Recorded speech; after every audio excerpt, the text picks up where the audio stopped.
కాబట్టి టీఆర్ఎస్ పార్టీకి కానీ టీఆర్ఎస్ మంత్రులు చేసిన వాళ్ళు కానీ మీకు అర్హత లేదు, మమ్మల్ని ప్రశ్నించే అర్హత మీకు లేదు, రుణమాఫీ విషయంలో మాట్లాడే అర్హత మీకు లేదు. జాగ్రత్త, మీరు ఇప్పటికైనా ప్రజలు మిమ్మల్ని ప్రతిపక్షంలో తీసుకొని ఇసిరి పారేసిండ్రు.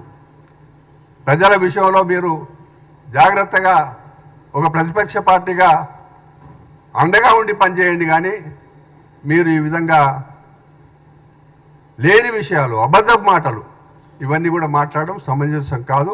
అందుకే రాష్ట్ర Congress party spokes persons, Kisan Congress, ఇక్కడ కూర్చున్న వాళ్ళందరూ కూడా మేము బాధ్యతగా పార్టీ పక్షాన ప్రభుత్వం తీసుకున్న నిర్ణయాన్ని మేము వెల్కమ్ చేస్తున్నాం. దీన్ని అందుకే చివరిగా ఒకటి మనవి చేస్తున్నా, భారతదేశంలో రైతుల రుణమాఫీ చేసింది ఏకైక పార్టీ జాతీయ కాంగ్రెస్ పార్టీ. రాష్ట్రంలో కూడా ఆనాడు 2004లో అధికారానికి వచ్చిన పార్టీ రైతుల రుణమాఫీ ఏకకాలంలో చేసింది అనే మాట మళ్ళీ ఒకసారి నిరంజన్ రెడ్డి కానీ హరీశ్వరరావు కానీ కేటీఆర్ కానీ కేసీఆర్ కానీ గుర్తు చేస్తున్నా. అరే మీరున్నారు కదనయ్యా మంత్రివర్గంలో, ఆ రోజు హరీష్ రావు ఉన్నాడు కదా మంత్రివర్గంలో.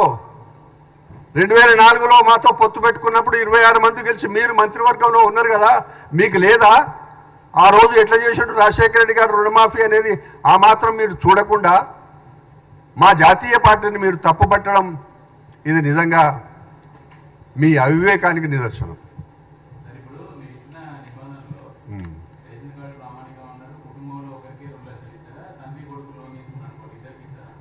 అందుకే ఇది పెట్టిర్రు.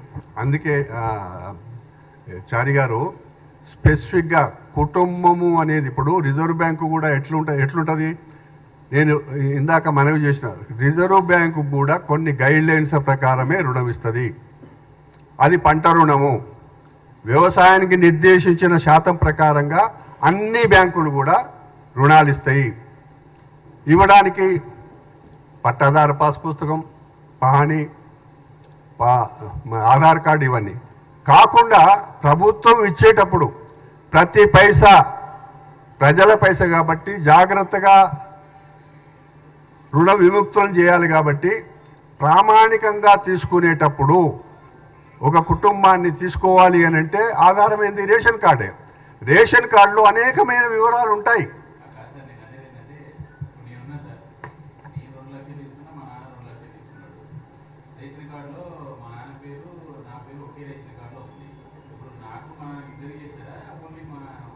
చారి గారి అదే రైట్, కరెక్ట్ ప్రశ్న వేసారు మీరు. అందుకే ఇది నిజంగా